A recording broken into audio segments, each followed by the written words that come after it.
देश में corona virus महामारी का पहला मामला 30 जनवरी को केरल में आया था। इसके बाद से देश में अब तक इस जानलेवा संक्रमण के 31,000 से ज्यादा मामले सामने आ चुके हैं। संक्रमित मरीजों की संख्या दिन पर दिन बढ़ती जा रही है। स्वास्थ्य मंत्रालय के ताजा आंकड़ों के मुताबिक अब तक 31,332 लोग संक्रमित हो चुके हैं। वहीं 1,007 लोगों की मौत हो चुकी है। हालांकि 7,000 से ज्यादा लोग ठीक भी हुए हैं। बड़ी बात यह है कि पिछले 24 घंटों में 73 लोगों की जान गई है। मुंबई से सटे पालघर में 16 अप्रैल की रात 2 साधुओं समेत 3 लोगों की हत्या के मामले में पुलिसकर्मियों पर गाज गिरी है। पालघर पुलिस के मुताबिक कासा पुलिस स्टेशन के 35 पुलिसकर्मियों का तबादला कर दिया गया है। 16 अप्रैल की रात को महाराज कल्पवृक्ष गिरी, महाराज सुशील गिरी और ड्राइवर नीलेश को पालघर जिले के गढ़चिंचले गांव में भीड़ ने चोर समझकर पीट कर हत्या कर दी थी। इस घटना को लेकर देश भर में लोगों ने आक्रोश जताया था। महाराष्ट्र के मुख्यमंत्री उद्धव ठाकरे ने भी घटना की निंदा की थी और सख्त कार्रवाई का वादा किया था। साथ ही मामले की जांच सीआईडी को सौंप दी गई थी। बता दें, पालघर मॉब लिंचिंग मामले में पुलिस ने 110 लोगों को गिरफ्तार किया है, जिनमें से 9 नाबालिग होने की वजह से उन्हें बाल सुधार गृह में भेज दिया गया है। वहीं 2 पुलिसकर्मियों को भी इस मामले में लापरवाही बरतने के लिए महाराष्ट्र सरकार ने सस्पेंड कर दिया है। कोरोना महामारी के चलते सीबीएसई की 10वीं बोर्ड परीक्षाओं को बीच में ही रोकना पड़ा था, जिसके बाद अब बोर्ड ने फैसला लिया है कि बची हुई परीक्षाएं अब नहीं कराई जाएंगी। केवल नॉर्थ ईस्ट दिल्ली में तनाव के चलते रद्द की गई परीक्षाओं को ही दोबारा कराया जाएगा।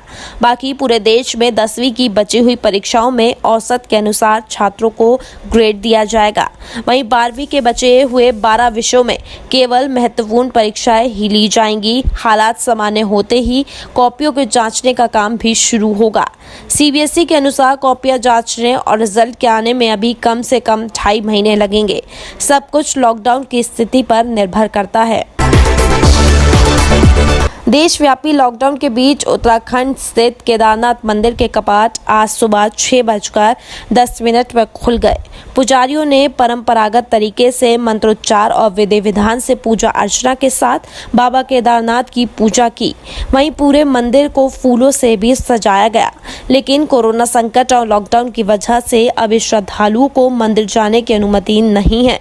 मंदिर के मुख्य पुजारी समेत सिर्फ 16 लोग ही वहां पर उपस्थित रह सकते हैं। उत्तराखंड के मुख्यमंत्री त्रिवेंद्र सिंह रावत ने केदारनाथ धाम के कपाट खुलने पर श्रद्धालुओं को शुभकामनाएं दी। उन्होंने ट्वीट कर कहा, आज पूरे विधि विधान के साथ 11वें ज्योतिर्लिंग भगवान केदारनाथ के कपाट खुलने पर सभी श्रद्धालुओं को शुभकामनाएं।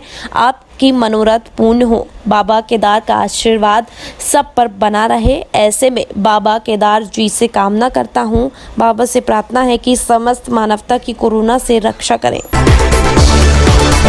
ग्लोबल बाजारों से मिले जुले संकेतों के चलते आज घरेलू शेयर बाजार के लिए बहुत ज्यादा ऊंचाई के संकेत नहीं थे। फिर भी बाजार बढ़त के हरे निशान के साथ ही खुला था।